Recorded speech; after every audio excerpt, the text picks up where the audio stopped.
Muita gente todos os dias pergunta para nós nas redes sociais até que ponto os efeitos dessa guerra entre Rússia e Ucrânia vão ser sentidos aqui na Europa e até que ponto isso pode frustrar os planos dessas pessoas que já estavam pensando em vir mudar aqui para a Espanha em 2022, 2023 e querem saber se ainda vale a pena mudar aqui na Espanha. Então, se você quer saber desse assunto, não sai daí que no vídeo de hoje nós vamos falar sobre isso.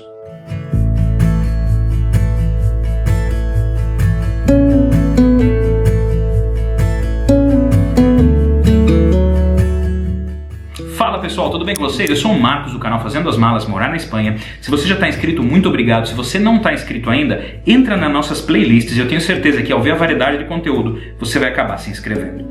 E muito obrigado para você que sempre deixa o seu like, curte e compartilha aqui os nossos vídeos. Bora para o assunto sem enrolação. Existem efeitos já da guerra, já estamos sentindo efeitos da guerra Rússia e Ucrânia aqui na Espanha e na Europa. O que é que se prevê que pode acontecer ao longo dos meses por causa desse conflito?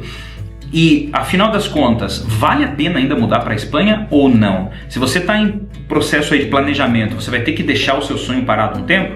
Vamos falar sobre tudo isso aqui, ok? O primeiro aspecto é, sim, já sentimos efeitos aqui na Espanha. Por exemplo, os combustíveis subiram muito no mês de março. Muito, mas muito mesmo. Eu nunca tinha visto uma subida tão grande desde que a gente chegou aqui. Normalmente o que acontece aqui na Espanha, na Europa no geral, mas bom, nosso conhecimento principalmente é da Espanha, é que quando chega aí os meses de mais consumo de combustível, verão, que o pessoal sai viajar, o combustível sobe, não sobe tanto, mas sobe, e depois ele volta a baixar de novo, tá?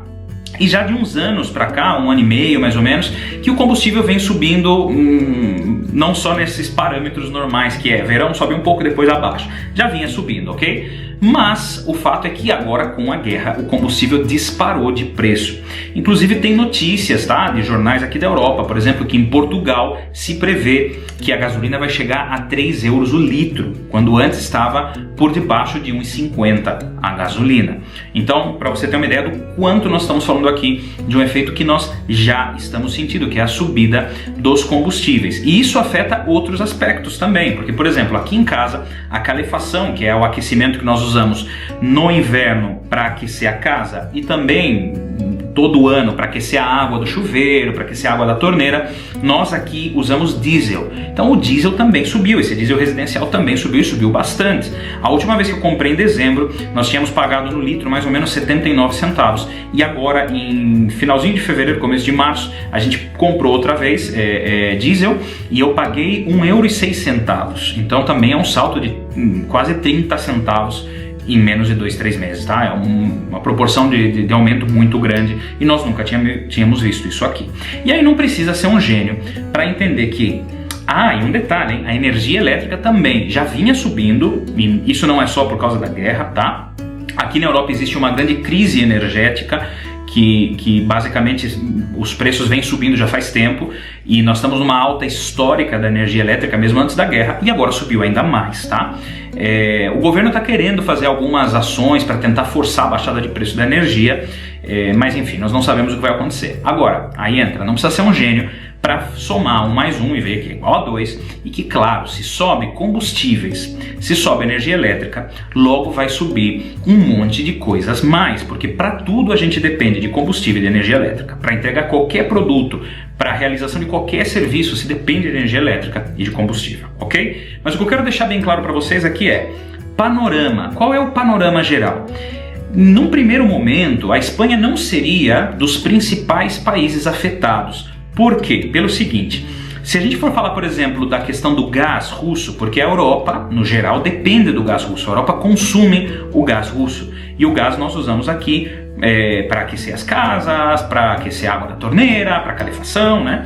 Então a Europa no geral depende. Porém, como vocês podem ver, deixa eu até vir aqui para o cantinho, como vocês podem ver nesse gráfico que vai aparecer aqui, a Espanha não é dos países que mais consome gás russo, que mais depende do gás russo. A Espanha está usando aí entre não chega a 20%, não ultrapassa os 20% de dependência com o gás vindo da Rússia, enquanto tem países que ultrapassam 60%. Você vê, a Itália, por exemplo, está entre 40% e 60%. Então, claro, esses países como Alemanha, Itália, outros países que dependem mais do gás russo, vão sentir mais os efeitos, pelo menos nesse primeiro momento, tá?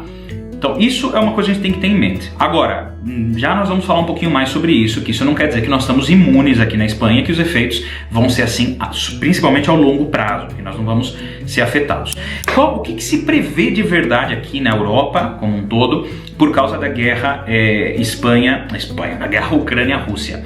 Aqui, falando a nível Espanha, se espera, tá, os primeiros cálculos de Bruxelas, é que na Europa como um todo, o crescimento da Europa se afete, todo o crescimento econômico que estava previsto, seja afetado pelo menos em um ponto percentual, ou seja, vamos crescer 1% menos do que se esperava. E se a gente soma isso aos efeitos já da pandemia ao longo desses anos, isso não é nada positivo, ok? Isso é uma notícia a nível Europa. Agora, outro aspecto também que tem que ter em consideração pensando na Espanha é que a Espanha tampouco é um dos países do bloco europeu que tem a maior dependência com relação às importações e exportações da Rússia. Por exemplo, dá uma olhada nesse quadro aqui. Esse barulho está fazendo na minha cadeira, tá? Faz um barulho insuportável.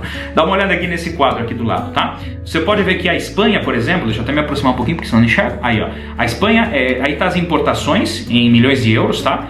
A importação de tudo que a Espanha importa, 3,7%, é isso, né? 3,7% das importações da Espanha vem da Rússia. E de exportações, o que a Espanha exporta, só 1,8% vai para a Rússia.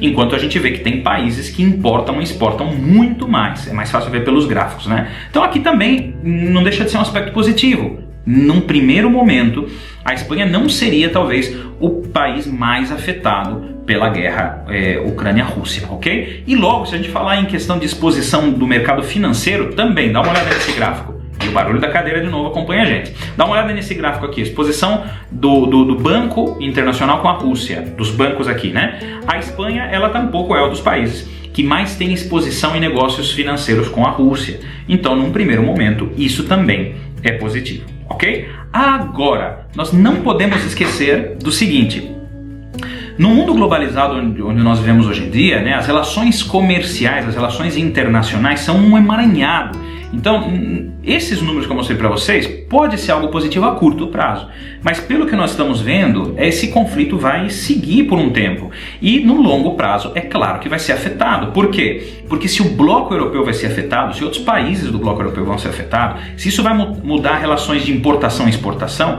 os preços no geral vão subir. E ainda que nós não dependamos, que a Espanha não dependa diretamente da Rússia em muitas coisas, o preço geral dos produtos que se compra aqui na Europa vai subir e vai afetar todo o bloco. Quanto maior tempo, maior vai ser os efeitos que vamos sentir em todos os países aqui na Europa. Falando dos combustíveis, por exemplo, dá uma olhada nesse outro gráfico aqui. Esse gráfico é só de março, tá?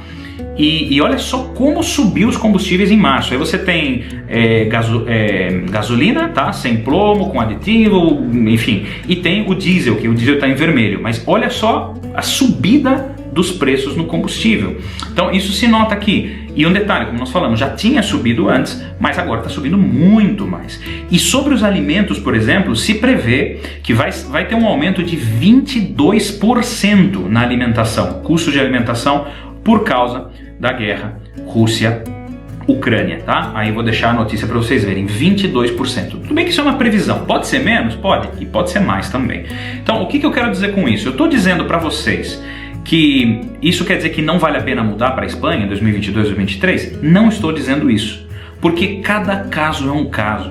Vou colocar um exemplo para vocês. Se você vai mudar para a Espanha e os teus negócios, por exemplo, se ainda tem negócios no Brasil, tem, sei lá, casa de aluguel, ou você é um empresário e tua empresa está lá e você vai receber dinheiro aqui, ou você tem dinheiro guardado, investido no Brasil e o seu plano era viver aqui com esse dinheiro investido, ou ter um respiro aqui durante um tempo com o dinheiro que você tem guardado, esse conflito de repente pode, no seu caso, ser benéfico, porque nós não sabemos quais vão ser os efeitos disso sobre a moeda. E nas últimas semanas o euro caiu o euro, em comparação, por exemplo, com o dólar, com outras moedas. Então, o que pode acontecer? Pode ser que a longo prazo o euro continue caindo. E aí o seu dinheiro no Brasil, quando você transferir, vai valer mais aqui. Por isso que eu digo para vocês, cada caso é um caso, cada pessoa, cada história é uma realidade diferente. O que sim vai ser necessário é que você planeje ainda mais, que você pense, medite e leve tudo isso em consideração. Onde eu quero chegar com tudo isso? Gente, é uma situação muito complicada. Dar uma resposta de vale a pena ou não é muito difícil, porque são tantos fatores, além da bendita politicagem que existe no mundo, que a gente sabe, e nós não sabemos como o mercado internacional vai abordar isso. Então o que eu aconselho é, pensa bastante. É evidente que os efeitos se sentem, tá? No mercado eu já tenho sentido o aumento de preço, além de tudo que a gente comentou até aqui. Então planeje direitinho.